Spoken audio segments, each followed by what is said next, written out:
Hey, New York Jet fans from all around the world. Welcome to Laugh Through the Turbulence, a New York Jets podcast. The show that delivers you all your Jets content. Here are your hosts, John, Adden, and Monty. All the best to the New York Jet fans. J-E-T-S, Jets, Jets, Jets, go Jets. Hello, everybody. Yeah, go Jets. What's up? Yeah, it gets me psyched up every time we see that, you know? Yep, absolutely. Yeah. Without fail. I'll say it every time. It's always funny to me how subdued he is when he's saying. Oh, yeah, because he wants to scream his head off. He wants to scream, but he's trying to be respectful of whomever's around. But yeah, as we always say, thank you so much, Fireman Ed. You're the best. Yeah, I want to get Ric Flair to do one for us too at some point so we can mix it up. We got to. We will. Yeah, we will. Okay, so let's just get to it, right? We're gonna try and be, it looks like Aaron Rodgers stuff is the big news that everyone loves here, so we're gonna kind of just get into it. But basically, I don't know if anyone got what CJ Stroud did on an interview, but basically he was talking a lot of smack about our boy Aaron Rodgers. I mean, he's very unapologetic in terms of what he has to say.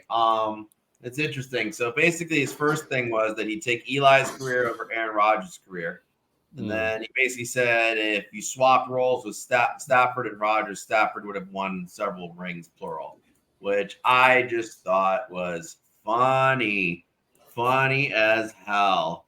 Who wants to start first? Yeah. I'll jump in first.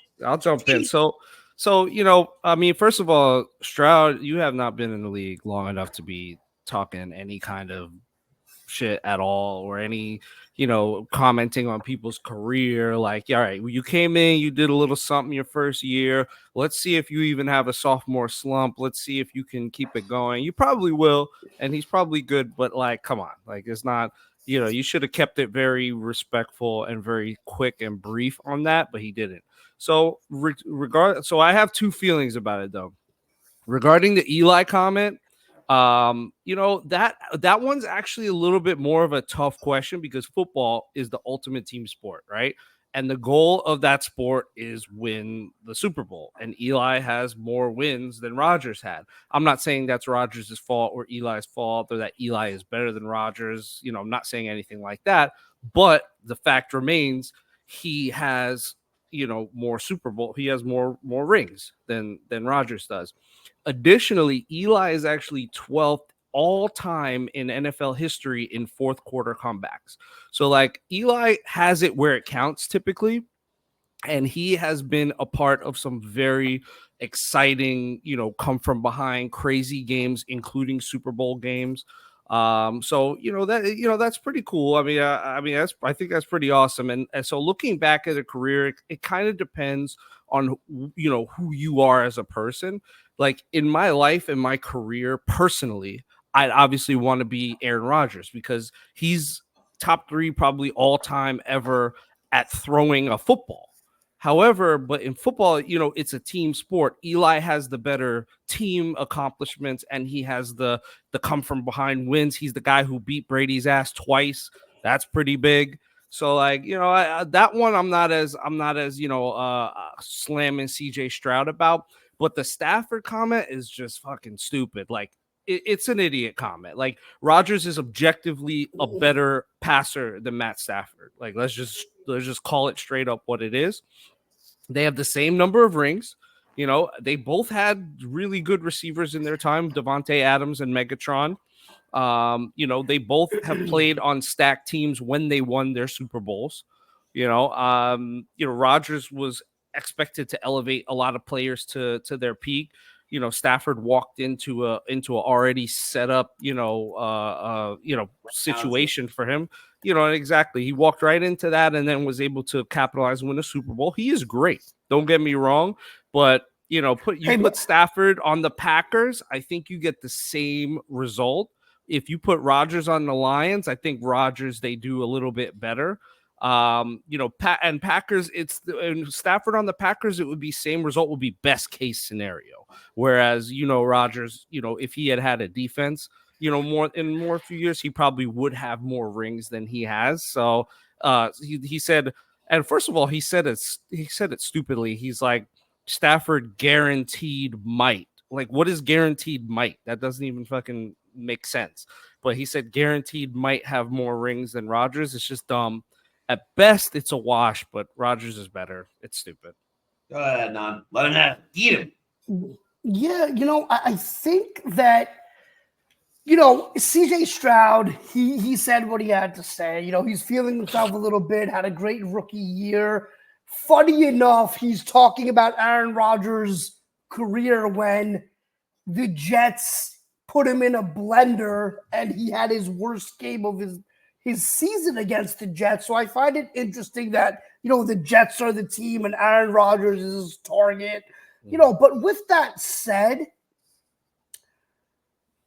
I know that we look at the stats and we can look at it and we can see Aaron Rodgers MVPs and all of the things that he's done. Statistically, he's been better than Eli. Statistically, he's head and shoulders over Stafford.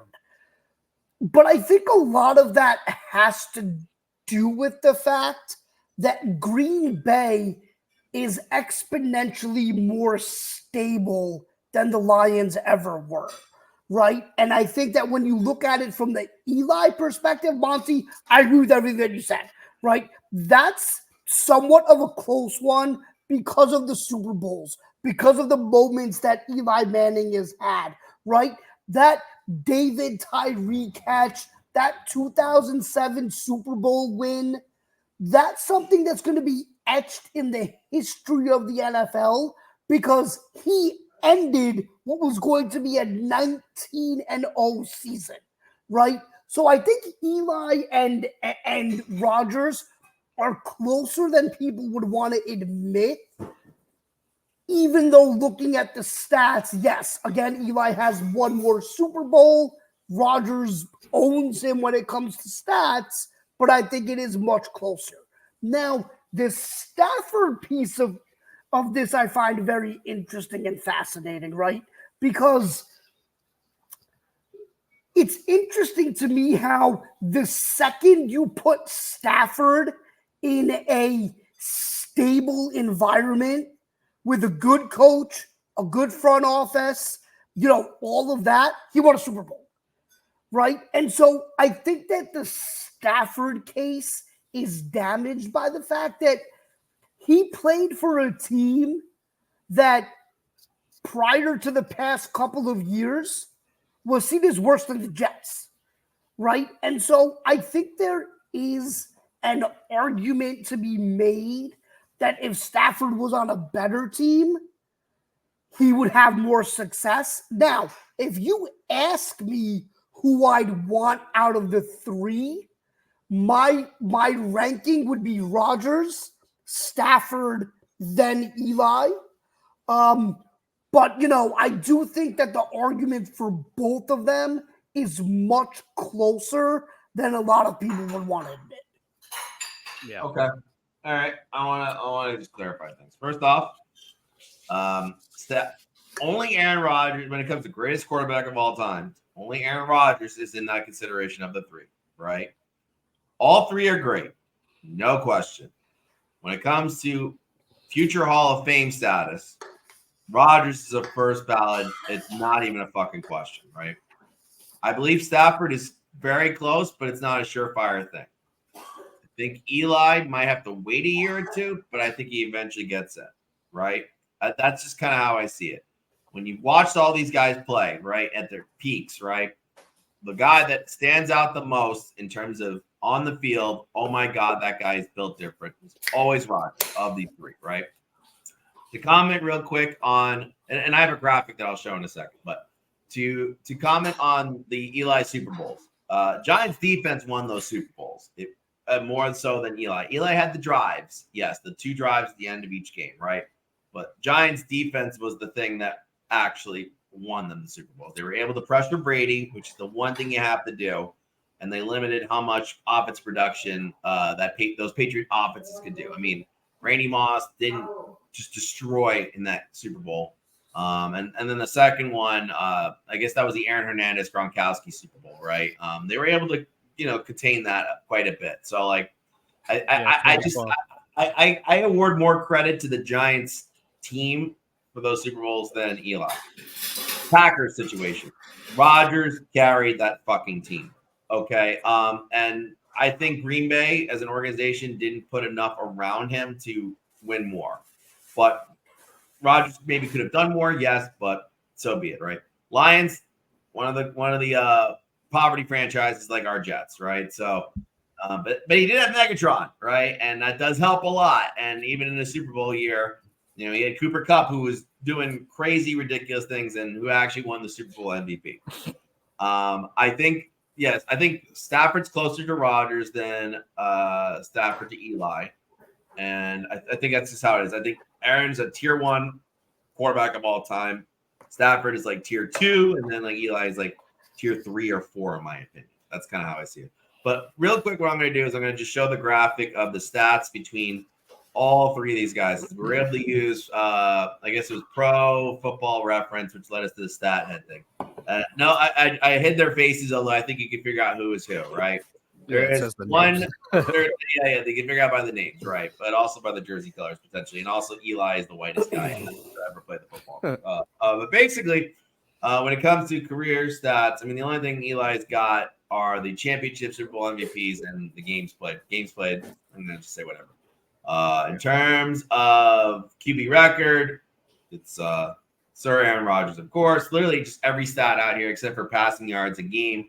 Some of that could potentially be attributed to the fact that, like, a little bit later, in some offenses that the Packers did run, they did have more of a balance of run heavy to very pass heavy, whereas Stafford was on a Lions team that was always playing from behind and always have to rely on the air, and they never had a run game after Barry Sanders. It had to wait until these last couple of years when they started doing these dual running back heads, right?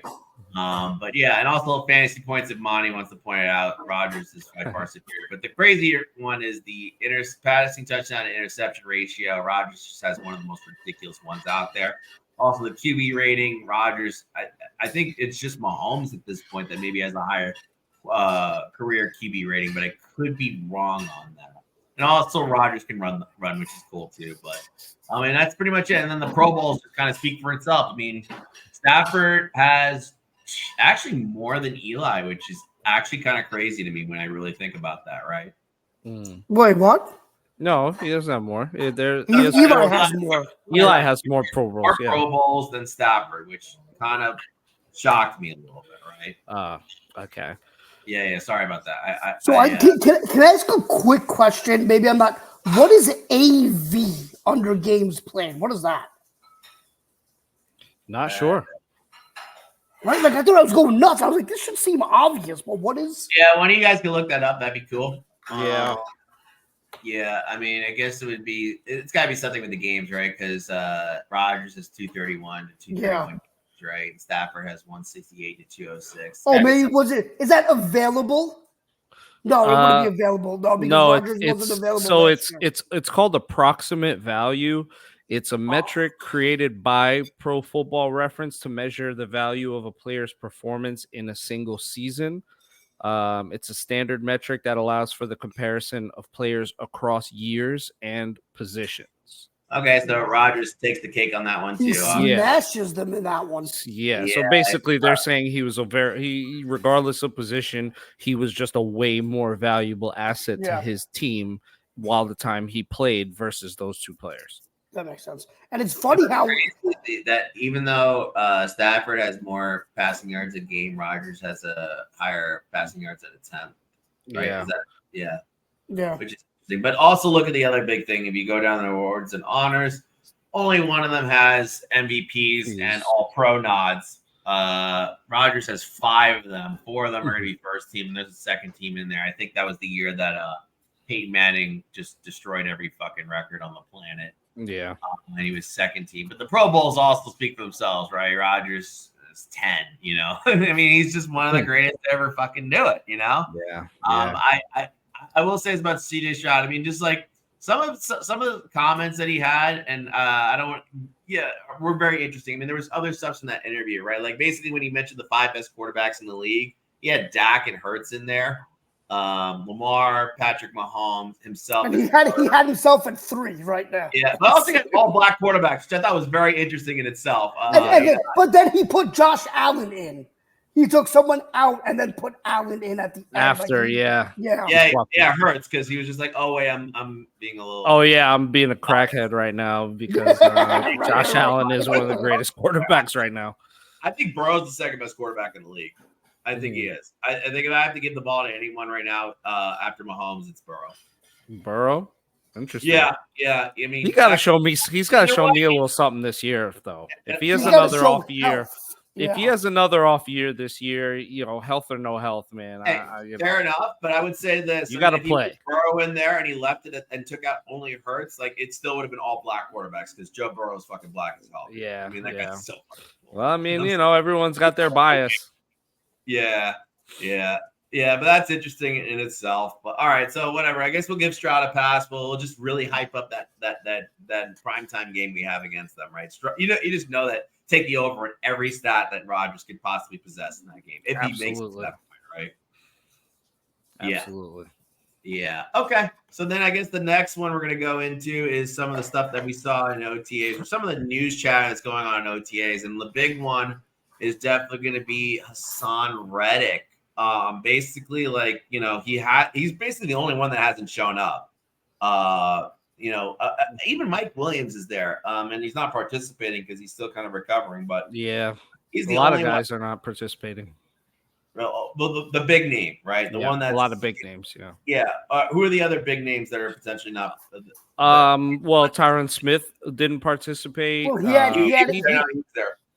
He's there, but what I'm saying, I'm just talking about who was there but didn't participate. Well, like they Breece gave Hall him too.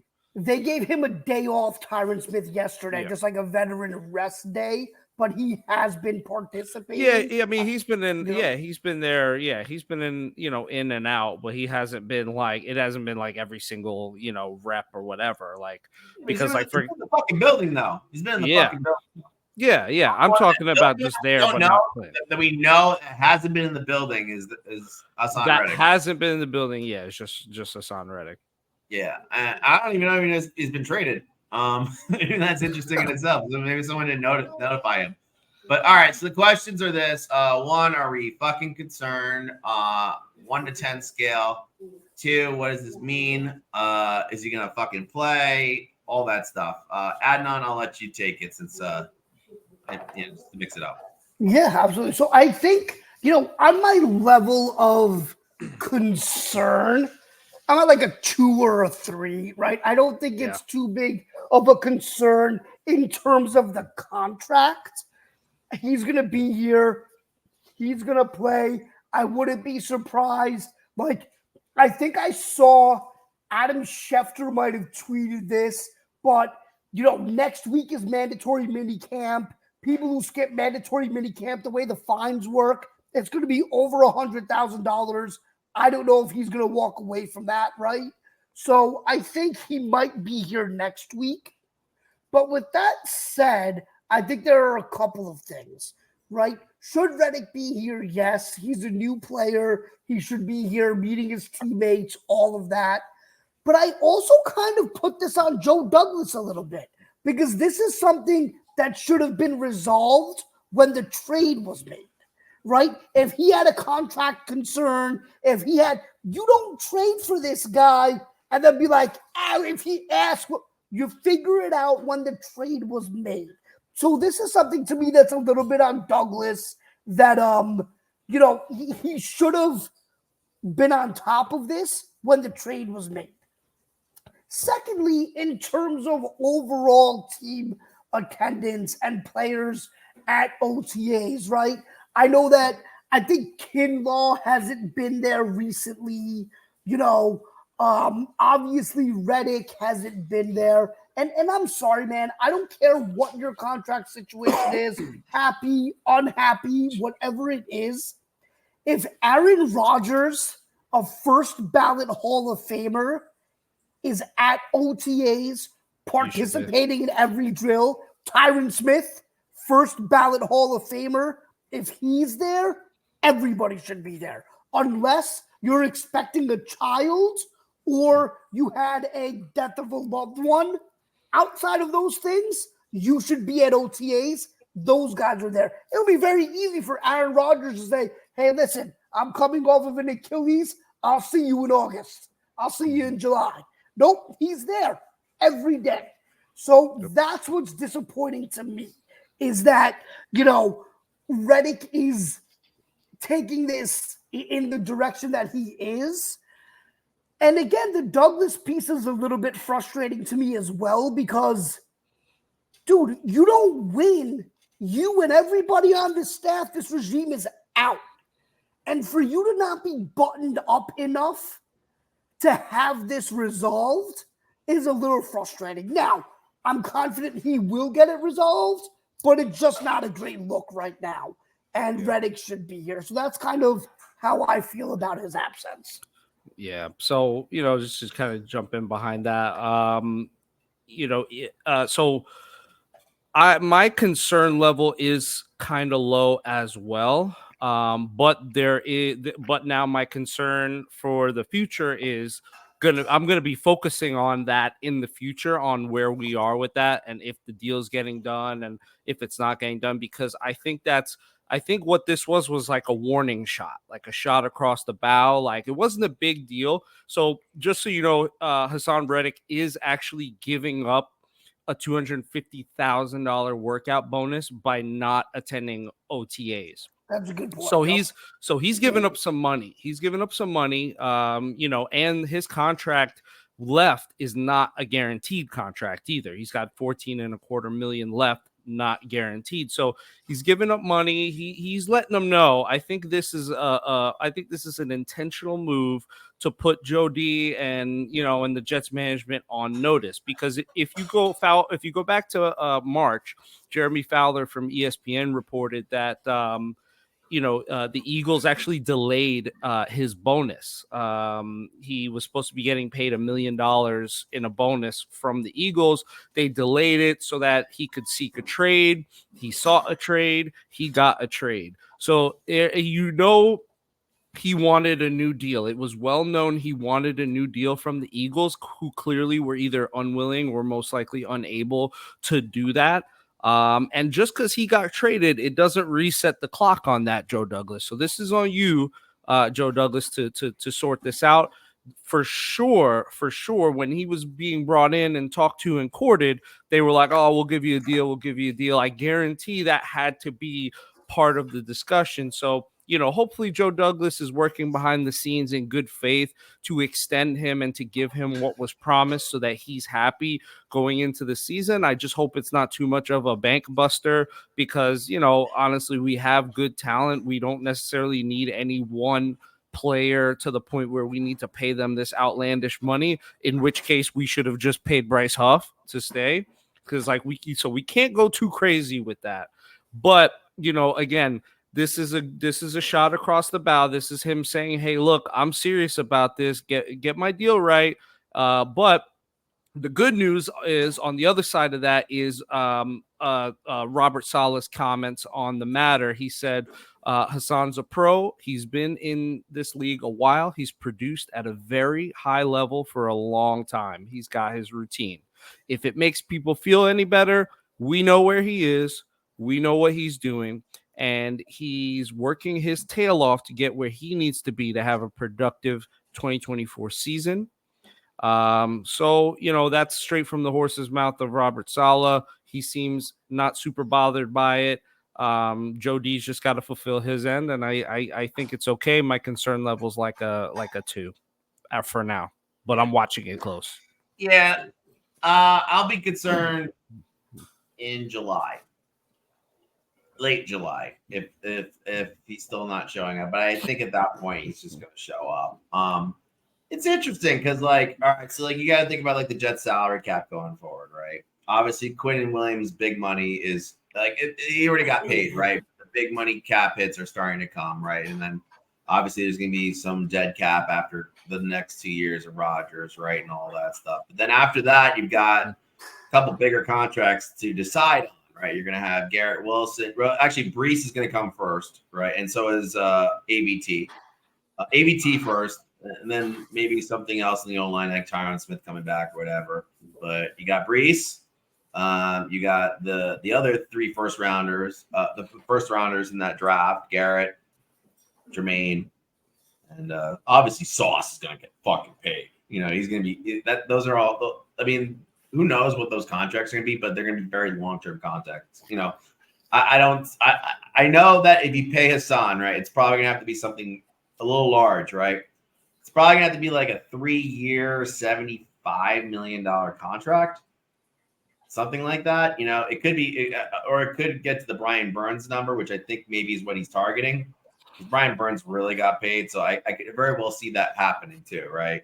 It's kind of crazy that Carolina had both him and Brian Burns the same fucking team, right? And still sucked. And look where they are now, right? And they got nothing for those 2 guys, which is just fucking nuts, right? But like, I just think I'd be more concerned in July. I think something's probably in the works. I'm okay with Reddick. I'm understanding that Reddick's not there. He's not just sitting on the fucking couch playing video games. The guy is working, right? Because these are pro athletes. He's a veteran at this point, right? So like by all means, like he's gonna be ready to go. And the edge position is kind of unique where it doesn't. I mean, it requires a little teamwork with the rest of the unit, but you kind of know what you have to fucking do. It's get to the quarterback, stop the running back, right? The one thing I think is a little interesting. Eagles have been known to be fairly prudent, right? And Haason was a second-team All-Pro, and then last year he was still good, but he wasn't second-team All-Pro. What was their hesitation to replace him? Is it because he's getting up there he's 28 years old now, roughly, Haason Reddick, right? And how much? Yeah, if you pay him, like how much? He's 29. He's 29. His birthday's in September, so he's turning 30 actually. Thank you. So like basically like the question is like how much more does he have in the tank? Now, just for reference, like Khalil Mack is 32, going on 33, looked fucking great last year. So the edge position has aged a lot better than actually, yeah, it's one of the better aging positions if you really think about it. I mean, Bruce Smith went on forever, so did Reggie White. And bear in mind, Reggie White had a 10-year gap between Defensive Player of the Years, and he was in the USFL prior. So, like, the edge actually, like, ages fairly well, right? Just like offensive linemen do. Yes, I was just going to say those trench positions actually have pretty good longevity. It depends on how long they're going to go out with them. And the longer they go out, the smaller the cap hits will be early on, and then they kind of get bigger. And then, but if they get bigger later on, then, like, you really got to stretch out the other contracts that we just talked about for the guys that are still in their rookie contracts, right? It's interesting. I'm not too worried about it yet. We'll definitely, if this continues to persist, we will have another conversation about that. How about that? Yeah, and I think one other thing to point out really quick is that, yes, edge is a position that ages well, but especially in the Jet system because they keep these guys fresh, right? Yeah. So, like, signing Reddick to a little bit of a longer-term contract, even though he's 28, 29, whatever it is, I don't think is not a prudent move. I think the Eagles, really quick, I think they sometimes outsmart themselves as well, right? Like, I think they kind of sometimes make moves where like, oh, why'd you do that? So, it'll be pretty good stuff. They're pretty good. They're pretty well run. No, absolutely. Yeah, I mean, you got to think, Joe Douglas learned a lot of his tricks from there, and the Ravens. And I think I think they're very well run. Just say sometimes, and again, we've said it. It's going to be very easy. I think it's going to be apples to apples comparing Reddick to Huff. So we'll see, what it looks like at the end of the year. But just wanted to throw that in there. That's good. Yeah, that's totally fair. And speaking of Aaron Rodgers at OTAs, you guys just want to kind of get a little bit wet just rewatching the Aaron Rodgers clip of him just like throwing a fucking snake out there. It's just one of the best things I've ever seen in my life. I mean, just like no look really ish, and then like Garrett just coming up, perfectly in stride, and he's just like gone. It's just one of the sexy. Yeah. That's one of the stories in OTAs is how their relationship is like they didn't have any time missed and they just picked right back up where they left off, and now it's getting even stronger, that connection. So I'm happy about it. And everyone's saying in OTAs, I'll just put the thing here. Aaron Rodgers looks damn good. Like, basically, like his arm doesn't look slow at all, which is one of the things that kind of happened with, I guess, with Peyton, but that was different because that was spinal fucking fusion surgery. Yeah, it's freaking neck. Way worse than anything, than anything. Way more dangerous, in my opinion. He could have not played. He could have got hit wrong and not played again. And I mean, or not walked again. I mean, sorry. Yeah, he could have. But anyway, I think it's time to do the fun part of what we had in mind here for today, guys. So just for context, I got to spitball through this idea. And basically the idea is we're going to have a draft. And this draft is not going to be your typical draft. Not going to be players, not going to be franchises or units or anything like that. It's going to be Jets media.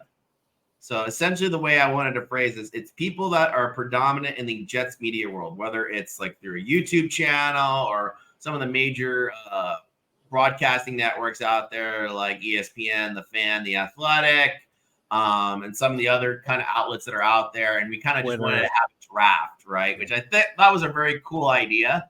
And believe it or not, I have rewritten the order of who drafts when, right? I get the first pick because fuck you guys on this one. Wow. I got stuck with a third pick last time, right? So I'm getting first pick this time. Wow. Monty's going to get second, and Adnan's going to get third, and we're going to snake it. Okay? Sure. We're going to snake it. So the first pick of the Jets media draft, Connor Hughes, SNY. My reasoning for this, one of the more level-headed guys out there in sports in that covers the Jets, right? By all means. But more importantly, that guy's a fucking golfer and a golfer addict. And if you look at my fucking hands, you can see that one is not tan, the other one is totally tan, right? I saw a picture of him basically taking his kid out to the golf course when the kid was like 6 months old, basically in a stroller. And I basically like, that's my fucking dude right there. But more importantly, he's been pretty rational, right? He doesn't like get on anyone's nerves so much, and he's pretty objective. I just think he's the best of the group, and that's going to be my first pick. Cool. So, well, since you took my pick, you fucker, that was going to be my first pick for a lot of the reasons you mentioned and more.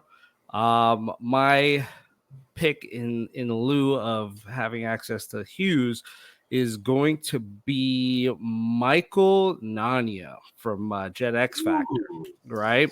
So the reason I made this pick is because he's got a great balance to him, right? And just like you want to have your producer, your workhorse, you typically get a running back, a top producing, high utilization running back in a fantasy draft. I think Michael is like kind of like that. So he's got the analytics chops down. He's excellent on film study. He's extremely committed in terms of like digging through and getting really valid, really legitimate takes on, what's happening on the field. He combs through it like painstakingly. Like, I don't know if you guys remember, he did the Sam Darnold project where he analyzed every single drop back that Sam Darnold ever made in his career. It was like 1,000 of them, and he graded them 1 to 10. The amount of dedication just that alone takes, I think it's crazy. I also ran a poll in the New York Jets official fan page on Facebook of who their favorite media people were. Michael Nania was definitely someone who was mentioned quite a bit. And then last but not least on Twitter, Nani's got like 38,500 followers. So he's got a good following behind him. So I think you put it all together, I think he's a great start, to a draft. of this kind. I mean, the whole Jets X Factor crew is they're great. Great, and they actually respond to us when we do reach out to them. Nanny and I, I believe Nanny is a co-founder of the group. I could be wrong, or maybe he is. Yeah, he is a co-founder along with 2 other guys who potentially could be in this draft as well. But he's just a great follow. Yeah, he's a co-owner of Jets. Yeah, he's a co-owner, and just in general, like, you know, he's really analytical, and like I'm an analyst by trade. I love reading his shit. He's somewhere in between Pro Football Focus and like an actual film guru, right? Like he's somewhere in there, just pure numbers and that, but he actually picks out the right numbers to kind of gauge the level of interest in it, and he's just really great at that. But Adnan, now that you're kind of fucked over there because the top 2 dogs are off the board, who are you gonna go with? And you have 2 picks. No, dude. Like I am for my pick. I'm gonna take us on a little trip down memory lane, and I'm gonna go with an old school guy, my guy Chris Mad Dog Russo, and it's for one specific reason. So I'm gonna take you guys on a little bit of a journey back to the first Thursday night football game ever played on September 4th, 2003. For those who aren't aware, the Jets played in the first ever Thursday night season opener. They played at Washington, and that was a tumultuous offseason for the Jets because the Jets lost Randy Thomas, a starting guard, Lavernius Coles, starting wide receiver, John Hall, Pro Bowl kicker, Chad Morton, Pro Bowl kick returner, all to the Redskins. So they were playing against these guys in the season opener. And because it was the first ever Thursday night game, Chris and Mike and the Mad Dog, their show was live at Washington. And they brought on Terry Bradway, the Jets GM at the time. And the first question, and one of the greatest things about Mike and the Mad Dog in their heyday is they were just exceptional interviewers. They didn't hold punches. They went right at you. So the first question Mike asked was, how did you let these 4 starters get away to the same team? What was going on? Talk us through your process. And so Terry Bradway started with the GM speaker. Well, we can't sign everybody. We had to make moves. And Russo jumped in. Terry, that's a bad job. I'm sorry. That's a terrible job. You cannot let 4 of your starters get away for one season to one team. What are you thinking? Just eviscerated him. And that is one of my favorite moments of a beat or, covering the Jets is that usually when you interview these guys, it's never a interview like that. It's always like, what were you? Oh, okay, got it, understood, whatever. Russo was not letting him off the hook, and I loved every second of that interview. So I'm going to take Mad Dog Russo at number 3. And anything you guys want to add? Try to be quicker. No, I will be with this one. So my next pick is maybe not going to be a fan favorite, but I'm going to go Rich Cimini. I am a Cimini fan. John, we met him at that draft event, years ago. I think he's a good guy, and I think he's just been beaten down by covering the Jets for so long that he does have kind of that negative spin on things. But at the same time, I don't think he's usually wrong, right? Like, he tells you what he sees, and, he backs it up, and he's consistent, and when things go well, he writes it. So I think Cimini is very underrated. So I'm going to go Rich Cimini with the first pick in the second round. Cool. I'm not a fucking question. He would I'm answer not- my question. I'm All not a Samini fan. I think he hates the Jets low key, but he's been covering us for so long. It's just like he's going for the flex always. He's a Dude, that's But Click he, for it. like he went so hard on the butt fumble thing. Like he's Yeah, part I of mean- why that became a thing. I mean, Like look, the guy's he beat is. down, man. If you had to cover, That's true, too. Like I feel like he's just jaded at this point.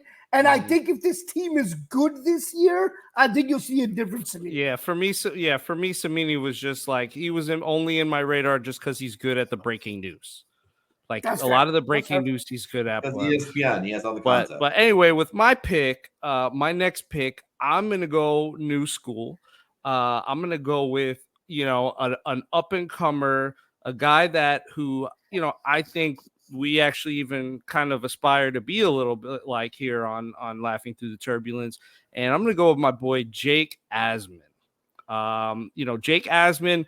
He's kind of like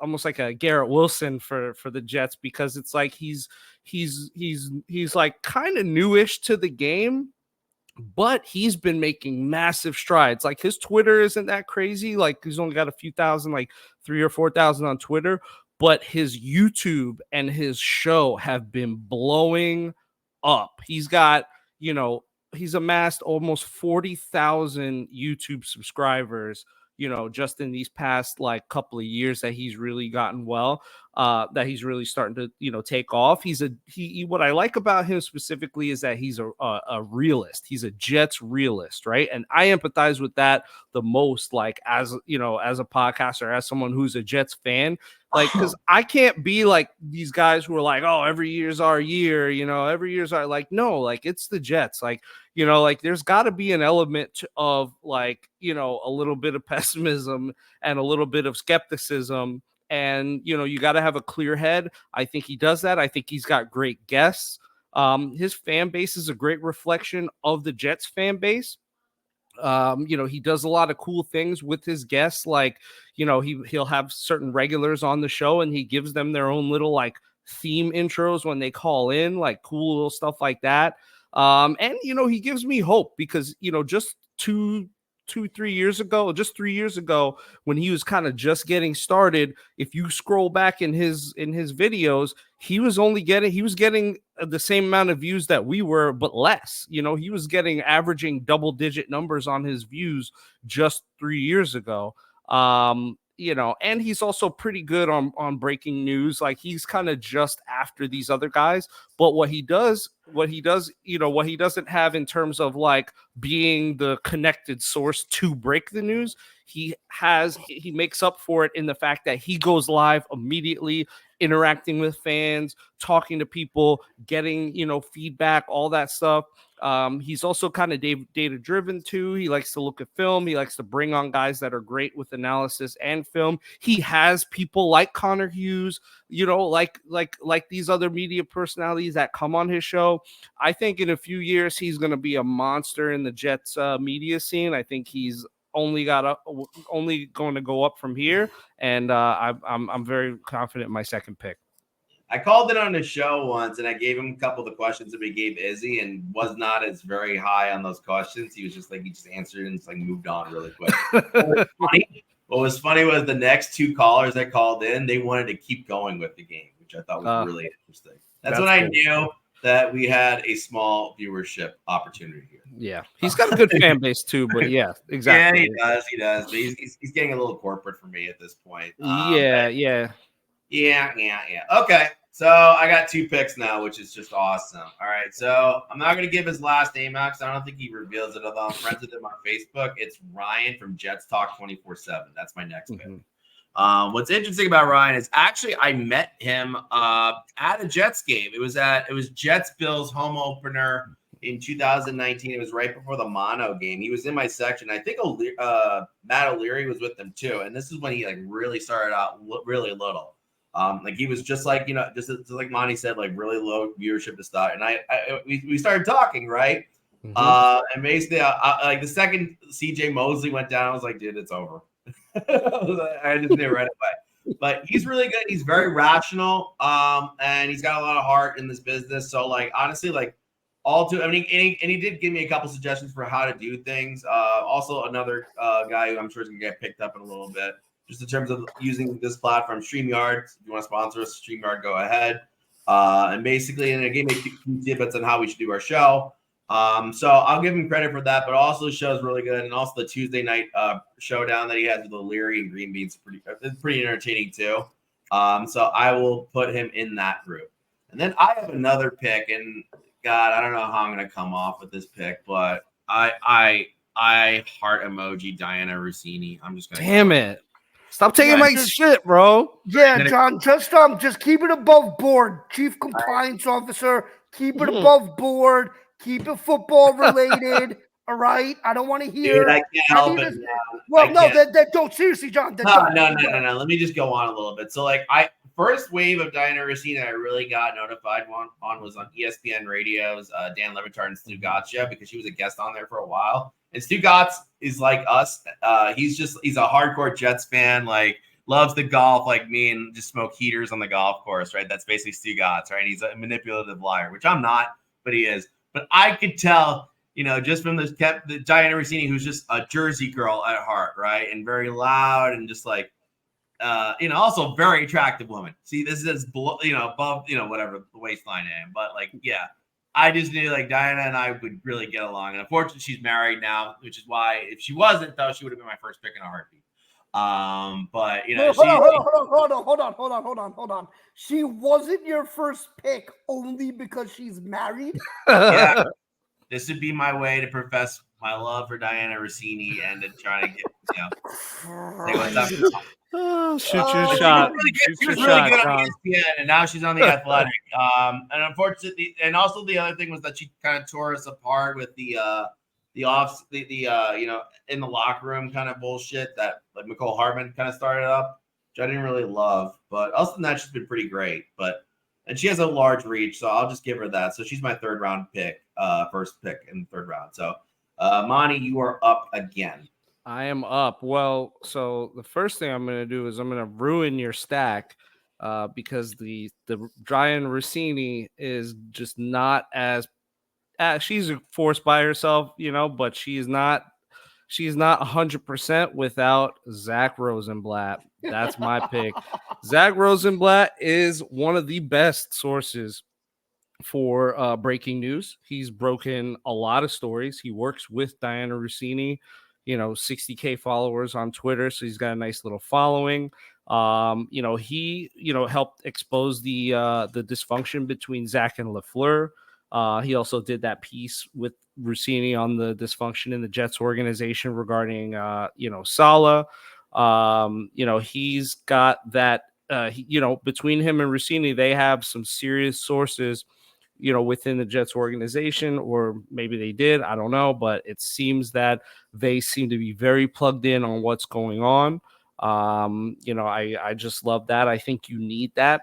I think that, if you're going to be putting together an all-star team of media and journalism, that's like the most important thing. Breaking news, you know what I mean? Being able to be the first, you know what I mean? Like there's first and there's best. That's pretty much what there is in journalism that people care about. So first to last, Ricky Bobby.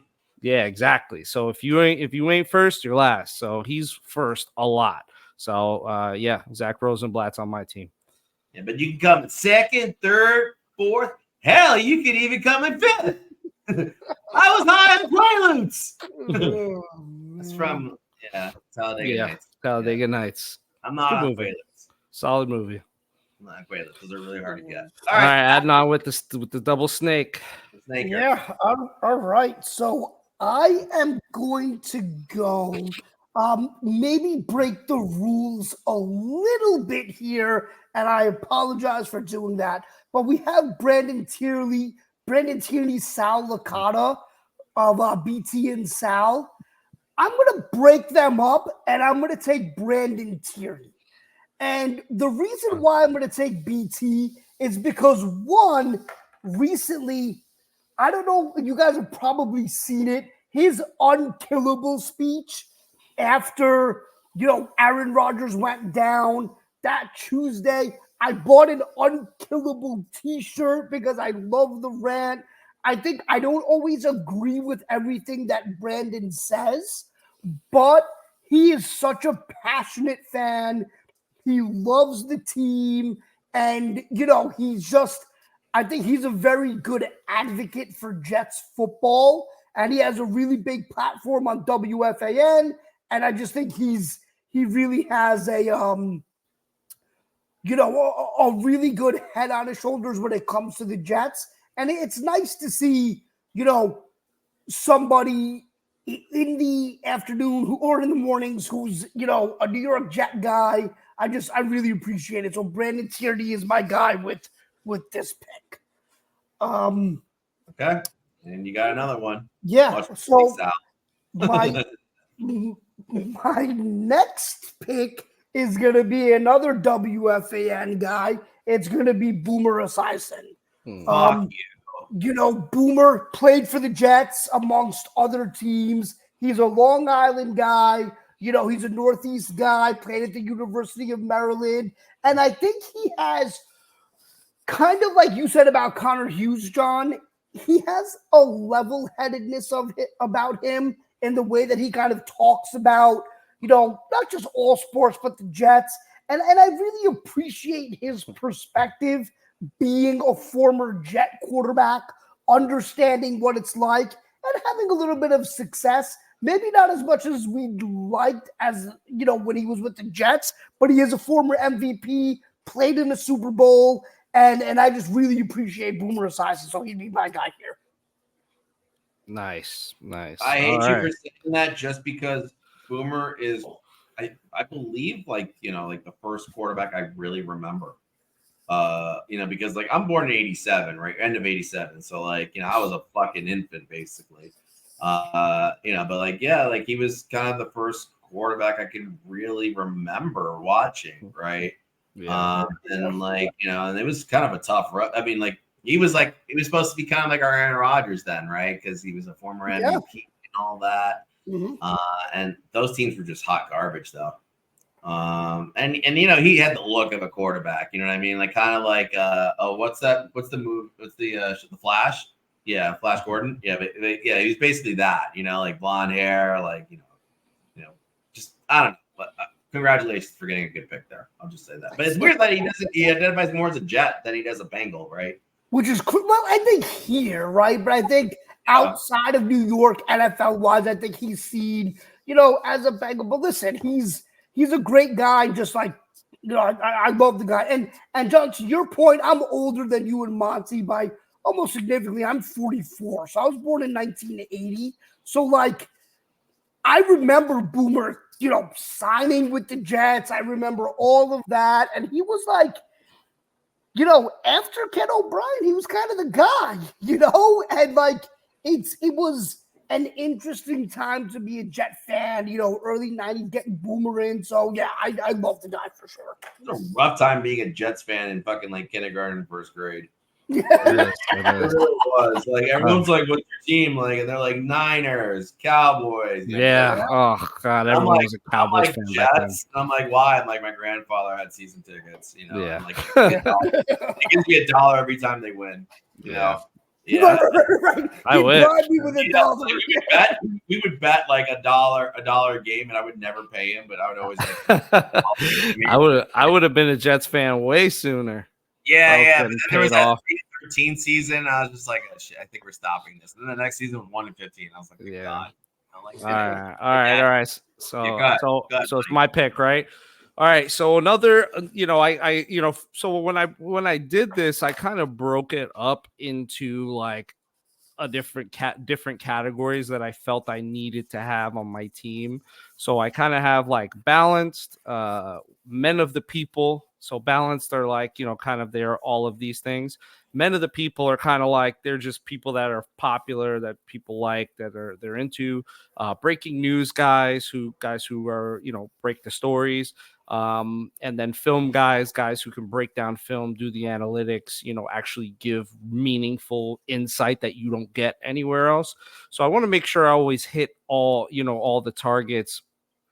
And I'm going to take a balanced guy at this point who stands out among, a lot of the media analysts and personalities, Matt O'Leary. I like Matt O'Leary. I think he does a really good job at like very comprehensive coverage. So like his, he's one of those guys that you can trust for breaking news too. I think that's very important. But in addition to that, he's like, has a holistic approach. So he talks about everything from like draft position. He goes into the depth chart, defensive strategies, offensive strategies. He gives like a very wide, perspective on the Jets. And then another thing I like about him is that he's pretty good about engaging with fans. He encourages a lot of, fan participation. He's working with them on, on TikTok. He's on all these different platforms. And I just like I like what he represents in terms of balance. I'm a fan. I think he's a great addition if I'm making a balanced, well-rounded, strong journalistic team that covers the Jets. I think that I have a lot of bases covered by picking Matt O'Leary. Okay. Yeah, I used to get into it with him during the Adam Gase tenureship. That was not right. I was wrong. But like I understood what Adam Gase was trying to do, but it just they didn't have any fucking pieces to do it, and they needed to blow that whole fucking thing up. McCagan was the worst, but that's the one beautiful thing about Adam Gase. He got in and he was like, my GM's a fucking idiot. He got his ass fired. That's the one saving grace of Adam Gase. I will say that. Okay, so now I'm up. We have a whole bunch of names in here, and we're gonna, I think, do 5 rounds. Maybe we'll do a 6th one if we really feel like it. I'm gonna go. Yeah, I'm gonna go Joe Blewett from Jets. I knew it. Factor. Yeah, he's my guy, man. I mean, honestly, like he does the film breakdown, just like Nania does. I mean, he's way more of a film guy than Nania. Yes. Nania has more analytics and numbers, but Blewett is really, really, really film deep. And his Cool Your Jets podcast they do, like, damn, that's a good channel to listen to. And his tidbits on Twitter and all that, like I go back and forth with him a lot at Twitter just to see if even my takes are good, right? And I make a take and he's like, yeah, this and that, he's very responsive on that. But he's just really he's also a co-founder of Jets X Factor. I subscribe to that. If you're gonna pay for anything Jets outside of like jerseys, tickets, NFL package, if you need that now because everything's so fucking expensive and you may not live in the in New York, Jets X Factor pretty much will give you everything that you need, and he did a fabulous job building that, and I have all the respect for him and everything he did. And then I guess my next pick, right? This one's tough, right?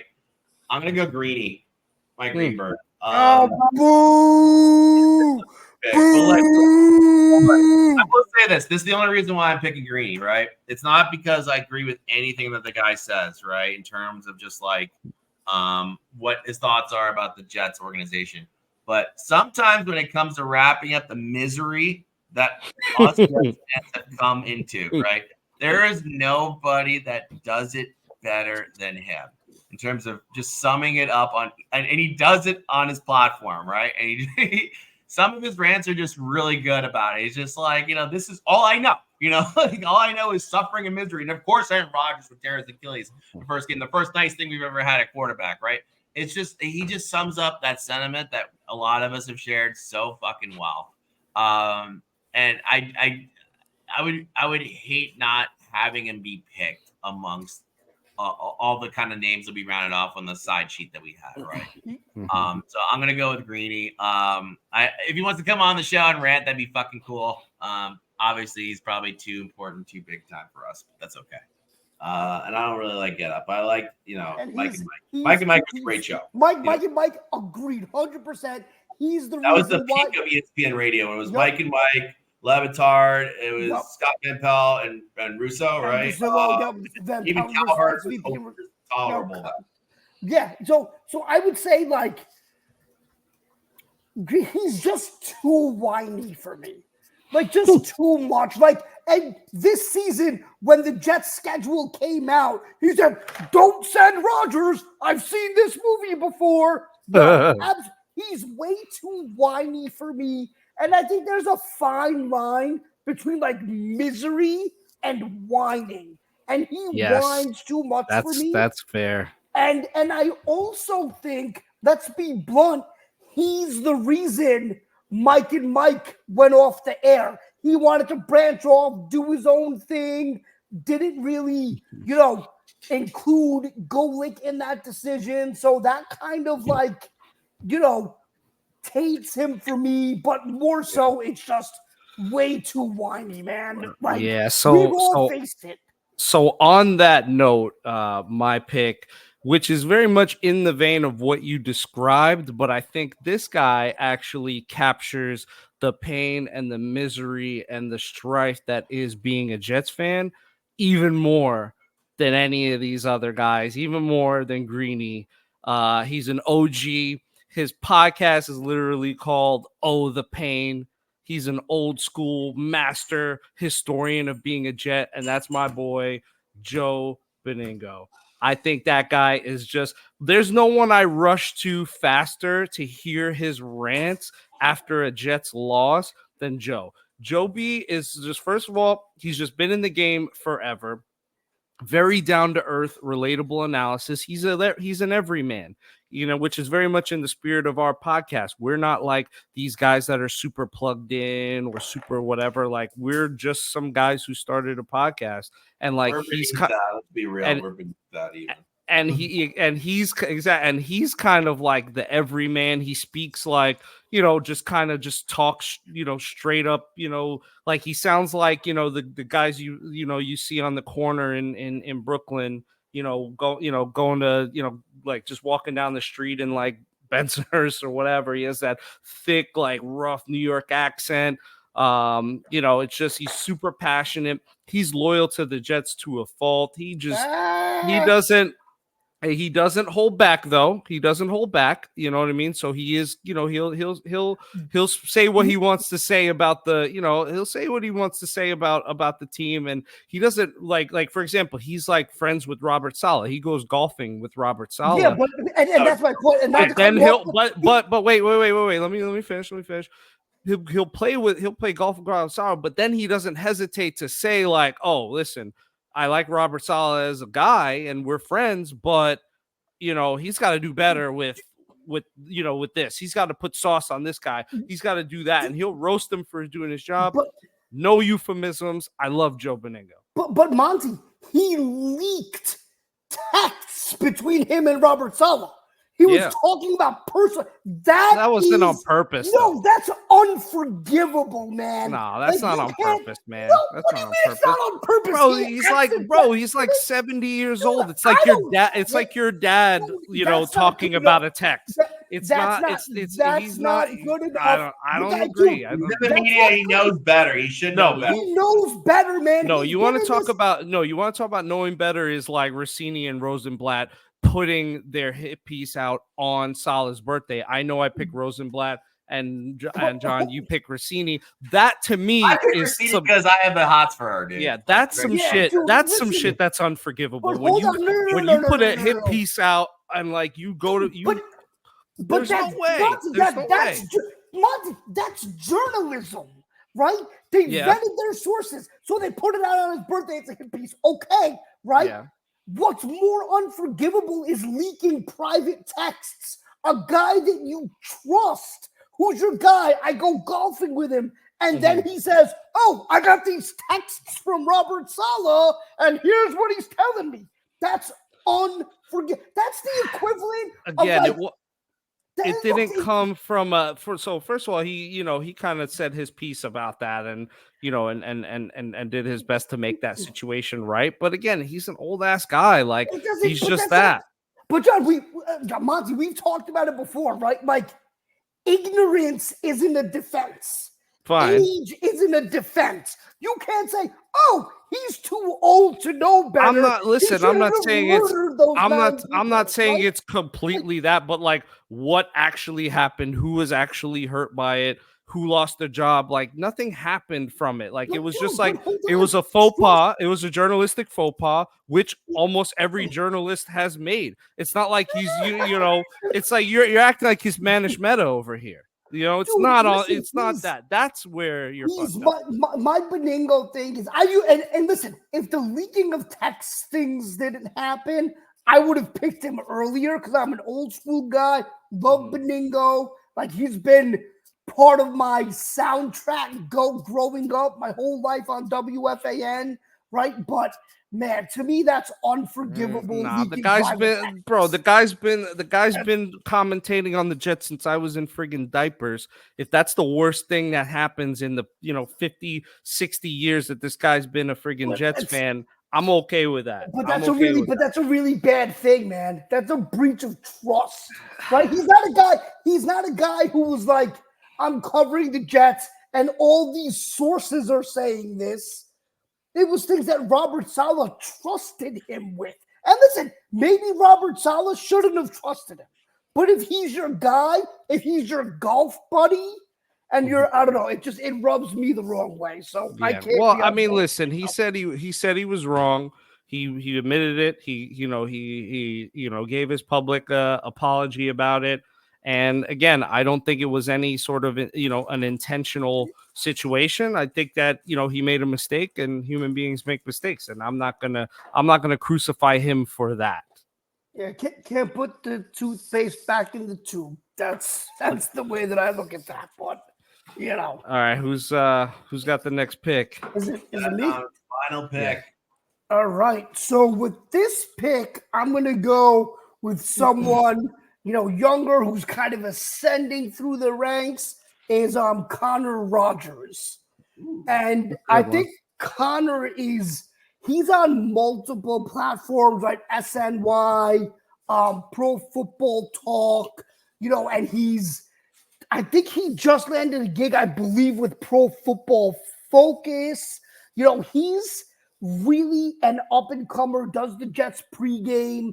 He's just somebody who gets me excited about the Jets, right? And he brings that kind of and it's funny they have the same first name, but he brings that kind of Connor Hughes vibe where it's laid back, but fun and enthusiastic, but not afraid to say this looked like garbage, right? So I think Connor Rodgers is one of those guys that's up and coming. I'm a big fan, and I can't wait to see what he's gonna do this coming season with kind of the additional responsibilities, the additional gigs. I think it's gonna be really interesting. All right, you guys want to do another a round or two? We could do one more. Let's do one more. So then it stinks back to me, right? Honorable mentions, undrafted group, but okay. Adnan, you got this is your last pick. Round 6. Yeah, absolutely. So with this pick, I gotta go. And I see that he was just added, so I'm glad that he was. I'm gonna have to go with the guy Rich Eisen. Yep, he is a big Jet fan, and I think he does what Greeny does, but in a non-whiny way. He talks about the misery of being a Jet fan. He talks about how hard it is, about all the things he's been through, but he doesn't whine about it. And he also has appreciation for the good things when things get better. He's optimistic, whereas Greeny's always well, let's see what's going to happen now. This is probably going to be terrible. Where, you have a guy like Eisen that's just kind of even keel, and I really appreciate that. So my guy is Rich Eisen with this pick. Yeah, I'm going to get Eisen into trouble here. And I had him so I could remember to make him my next pick, but to be fair. But Adnan, do you remember meeting Eisen at the draft? Yes. Yeah. Yep. I tell the story real quick. Adnan and I were waiting in line at Radio City for the final draft, first round at New York City, right before they started moving it around. And they got to bring it back to New York at some point, right? But I remember that there was a hot mom and her fucking kid behind us, right? And Eisen was fucking just chatting her ear off for a fucking while. And she basically cut the line and got her tickets and was out, And Adnan and I waited all night. We met a bunch of really great people there. Barry Sanders. Barry Sanders, yeah. Athlete. And Roger Goodell was fun. I don't care what anyone says. Like, he was fun. Like, he loved my jersey. I had a Revis jersey, and they wrote "replaceable" in the back of it. We both did the same thing. We had the replaceable jerseys. Yeah, he was fucking fun.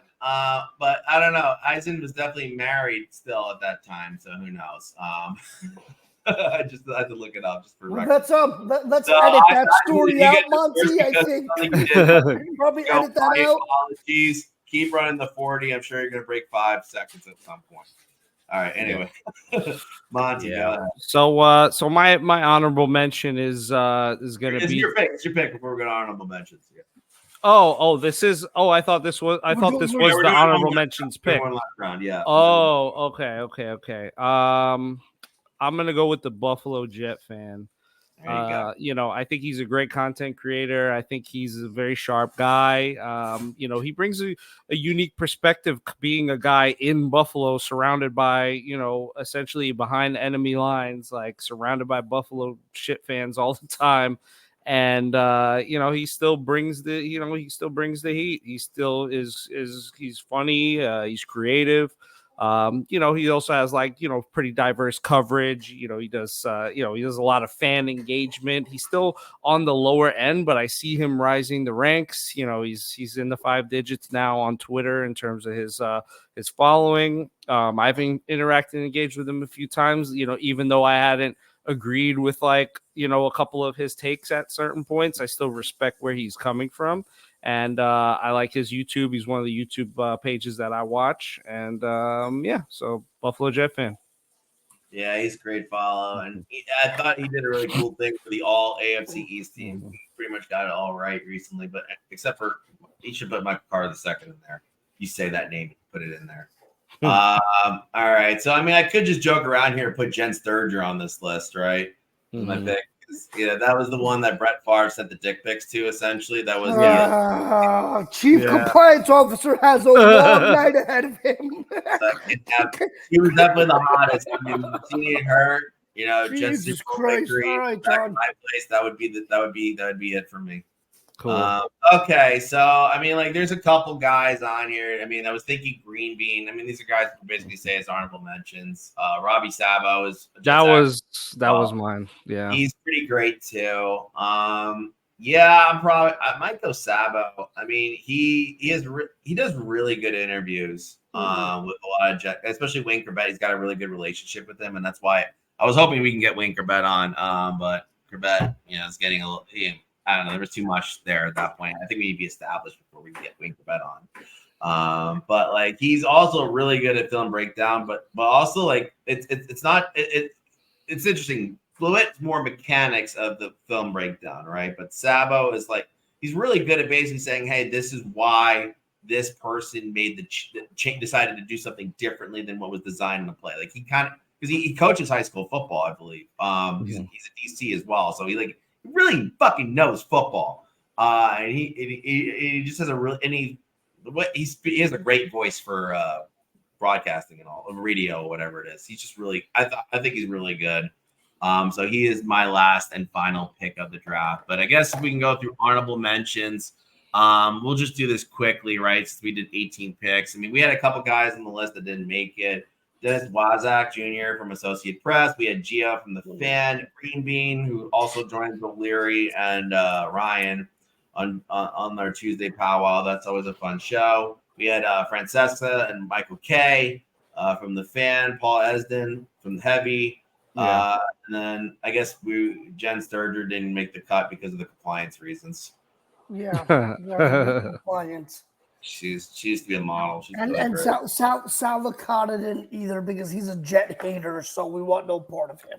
Yeah. And what's the face that got kicked out of the Jets organization for what's his name? The guy that really had it in for Joe Douglas. Manish Mehta. I said that before. Manish Mehta. Yeah. Manish. I thought it was Manish. I've been cracking Excel spreadsheets all day, but I guess we'll go to final thoughts. Adnan, you go first. Yeah, Adnan, why not? Yeah, cool. I think starting at the top, I think we kind of put to bed the case that, Eli and Stafford have had better careers, could have had better careers than Rodgers. Rodgers is the guy outside of Patrick Mahomes, Rodgers is probably either equal or the second best thrower of the football in NFL history. So I think that's put to bed there. Stroud's a little bit too young to be, making these proclamations. OTAs, Reddick, get your ass here. Joe Douglas, figure it out. Let's get it done. No need to worry now. But again, like John said, come July, it's going to be an issue. My concern meter will go from a 2 to a 5 if he doesn't show up to mandatory minicamp next week. I think when we look at our Jets coverage draft, I think my team crushed it.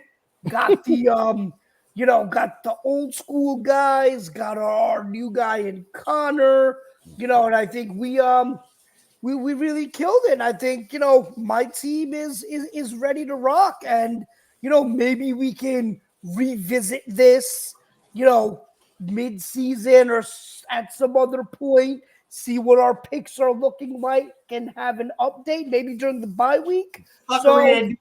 I'm sorry to interrupt you, but how are you going to update? Like, their viewership went up by this percent. And, no, I mean, I think we can look at it and say, has somebody taken a more negative turn than we thought? Has someone become more positive?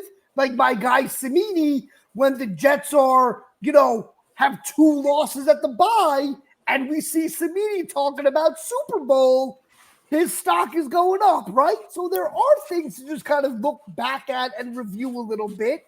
Just an idea. We don't have to do it, but, a lot of things going on. But at the end of the day, my team's the best. So that's all I'm going to say on that. Looking forward to next week. Mandatory minicamp. See how that rolls out.